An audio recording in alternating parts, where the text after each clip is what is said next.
খবর। ব্যাটাতে প্রস্তুতিটা দারুণ হলো বাংলাদেশের। সাব্বিরের সেঞ্চুরির সঙ্গে সকলের সমান অবদানে রান পাহাড়ে চড়েছে বাংলাদেশ। আয়ারল্যান্ড উলফসের বিপক্ষে 7 উইকেটে 394 রান করেছে টাইগাররা।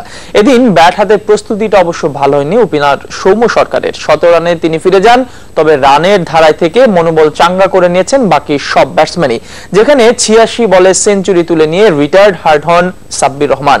49 বলে হাফ সেঞ্চুরি করা তামিম শেষ পর্যন্ত থামেন 86 রানে, তবে 4 রানের জন্য হাফ সেঞ্চুরি মিস করেছেন সাকিব আল হাসান। এছাড়াও মুসাদ্দেক হোসেন সৈকত 31, মুশফিকুর রহিম 41 ও মাহমুদুল্লাহ রিয়াদ 49 রানে অপরাজিত থাকলে 7 উইকেটে 394 রানের বিশাল সংগ্রহ দাঁড় করায় বাংলাদেশ। এদিকে আসন্ন ত্রিদেশীয় সিরিজ জিতলে 2019 বিশ্বকাপে সরাসরি খেলা প্রায় নিশ্চিত হয়ে যাবে বাংলাদেশের। একই সঙ্গে সম্ভাবনা আছে শ্রীলঙ্কাকে টপকে র্যাঙ্কিং এর 6-এ উঠে আসারও। ত্রিদেশীয় সিরিজে যদি নিউজিল্যান্ড এবং আয়ারল্যান্ডের বিপক্ষে 2টি করে 4টি ম্যাচে জেতে তবে বাংলাদেশের পয়েন্ট হবে 97। যখন বিশ্বকাপে সরাসরি খেলা প্রায় নিশ্চিত হয়ে যাবে টাইগারদের। আর আয়ারল্যান্ডের বিপক্ষে 2টি ও নিউজিল্যান্ডের বিপক্ষে 1টি করে ম্যাচ জিতলে 94 পয়েন্ট নিয়ে টপকে যাবে 6-এ থাকা শ্রীলঙ্কাকে। আর আয়ারল্যান্ডের বিপক্ষে জিতে নিউজিল্যান্ডের বিপক্ষে 2 ম্যাচ হারলে 1 কমে 90 পয়েন্ট হবে বাংলাদেশের। তবে নিউজিল্যান্ডের সঙ্গে 2 হারের পর আয়ারল্যান্ডের কাছে কোনো ম্যাচ হারলে পাকিস্তানের নিচে র্যাঙ্কিং এর 8-এ চলে যাবে বাংলাদেশ। আর সিরিজে যদি কোনো ম্যাচই জিততে না পারে বাংলাদেশ তবে তাদের পয়েন্ট হবে 83। এদিকে সবকিছু ঠিক থাকলে আগস্টের শেষেই 2 টেস্ট খেলতে বাংলাদেশে আসছে অস্ট্রেলিয়া। সেই লক্ষ্যে নিজেদের সব কর্মকাণ্ড গুছিয়ে নিচ্ছে ক্রিকেট অস্ট্রেলিয়া, এমনটাই নিশ্চিত করেছেন ক্রিকেট অস্ট্রেলিয়ার প্রধান নির্বাহী জেমস সাদারল্যান্ড। এর মধ্যে পররাষ্ট্র মন্ত্রণালয়ের অনুমতিপত্র পেয়ে গেছেন তারা। এখন শুধু নিরাপত্তা পর্যবেক্ষণের চূড়ান্ত রিপোর্টের আনুষ্ঠানিকতাটুকুই বাকি। তাই 10 বছর পর অজিদের বাংলাদেশ সফর এখন প্রায় নিশ্চিতই। সফরের সূচি চূড়ান্ত না হলেও কোরবানি ঈদের আগেই ঢাকা ও চট্টগ্রামে 2টি টেস্ট খেলতে চায় স্টিভেন স্মিথের দল।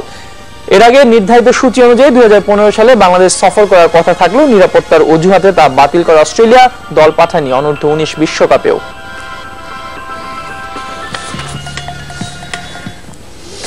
বৃষ্টির মধ্যে ফুটবল নয়, এবার ক্রিকেট খেলা হলো তৃতীয় বিভাগ ক্রিকেট লিগে। এমন ভুতুরে ম্যাচ হয়েছে নবীন সংঘ ও বাড্ডা একতা দলের মধ্যে। ব্যাটসম্যানরা খেলতে অস্বীকৃতি জানানোর পরও কর্দমাক্ত মাঠে শুধুমাত্র বাড্ডাকে ম্যাচ জেতাতেই খেলা চালিয়ে নেওয়া হয়। আর শেষ পর্যন্ত সেই বাড্ডাই যখন হারের মুখে পড়ে তখন বৃষ্টি থেমে গেলেও ম্যাচ পরিত্যক্ত করে আম্পায়াররা। তৃতীয় বিভাগের খেলা হচ্ছিল নবীন সংঘ ও বাড্ডা একতা সমাজ কল্যাণ সংঘের মাঝে। হঠাৎ মুষলধারে বৃষ্টি। স্বাভাবিকভাবেই পিচ কাভার ডেকে পাঠালেন আম্পায়াররা। খেলতে অস্বীকৃতি জানালেন 2 ব্যাটসম্যান, সেটাই স্বাভাবিক। কিন্তু কোন এক অদৃশ্য শক্তির নির্দেশে মাঠে ঢুকল না সেই পিচ কাভার। আম্পায়াররা চালিয়ে গেলেন সেই ম্যাচ। একে অসাধারণ স্পোর্টিং মানসিকতা ভাবলে কিন্তু ভুল করবেন। আসল ঘটনা কিন্তু ভিন্ন। বৃষ্টি আসার সময় জয়ের কাছেই ছিল বাড্ডা। ক্ষমতাশীল এই ক্লাবকে জয় হাতছাড়া না করতেই ম্যাচ চালিয়ে নেওয়া কিন্তু বিধিবাম। সেখান থেকে ম্যাচ বের করে নিয়ে আসলেন নবীন সংঘের রেদওয়ান 11 বলে 25 রান করে। 20 ওভারে নেমে আসা ম্যাচে তখনও প্রয়োজন 28 বলে 25 রান, হাতে 3 উইকেট। অবস্থা বেগতিক দেখে তড়িঘড়ি ম্যাচ বন্ধ করে দেন সেই 2 আম্পায়ার। অথচ তখনও কিনা বৃষ্টি থেমেছিল। তার আগে টাক ভেজা ক্রিকেটাররা খেলতে বাধ্য হয়েছিলেন। এমন ভুতুরে এক ম্যাচ হয়েছে জাহাঙ্গীরনগর বিশ্ববিদ্যালয়ে। এমন কাণ্ড দেখে হতবাক বৃষ্টিতে ফুটবল খেলতে আসা দর্শকরা। খুব অবাক হলাম, বৃষ্টি নামতেছে, আমরা ফুটবল খেলতে, ফুটবল নিয়ে আমরা 24-25 ফুটবল খেলতে, কিভাবে আমি বুঝলাম না যে এই জায়গায় ক্রিকেট খেলা কিভাবে হইতেছে। এখন যে পরিবেশ ছিল আজকে, এটা কখনোই ক্রিকেট খেলা ফুটবল খেলার পরে আমি বলছিলাম ভাই আপনারা ব্যাট খুলে ফুটবল খেলে আসেন সবাই মিলে।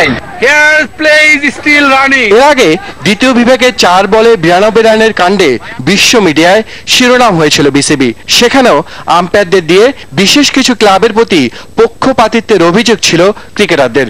প্রতিবাদ করে অবশ্য শেষ পর্যন্ত নিষিদ্ধ হতে হয়েছিল সেই ক্রিকেটারদেরই। তাহিদ অমিত, যমুনা স্পোর্টস, ঢাকা। এদিকে আম্পায়ার নয়, তৃতীয় বিভাগের কোঅর্ডিনেটর মুন্না মিরাজের জন্যই এমন লজ্জাজনক ম্যাচ হয়েছে বলে দাবি করেছেন নবীন সংঘ কর্মকর্তা। আর এই ক্লাবটির সাধারণ সম্পাদক কাজী তাবারাকুল ইসলামের মতে মুন্না মিরাজের চাপের কারণে খেলা চালিয়ে নিতে বাধ্য হন দুই আম্পায়ার। তবে স্বাভাবিকভাবে এই অভিযোগ অস্বীকার করেছেন তৃতীয় বিভাগের অভিযুক্ত কোঅর্ডিনেটর মুন্না মিরাজ। দ্বিতীয় বিভাগে আম্পায়ারদের পক্ষপাতমূলক আচরণের ডামাডোল মিটতে না মিটতেই এবার তৃতীয় বিভাগেও শুরু হয়েছে বিতর্ক। বুধবার প্রগতি সেবা সংঘের বিপক্ষে হিল্লোল যুব সংঘের 6 ব্যাটসম্যানকে কর্ট বিহাইন্ড আউট দিয়েছেন দুই আম্পায়ার।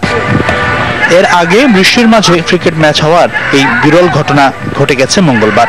তৃতীয় বিভাগে বাড্ডা একতা সমাজ কল্যাণ সংঘ ও নবীন সংঘ ক্রিকেট ক্লাবের মধ্যকার ম্যাচে আসলে কি হয়েছিল সে সময়, কেন বৃষ্টির মাঝেও ম্যাচ চালিয়ে গেলেন দুই আম্পায়ার আব্দুল মতিন ও শাহ আলম?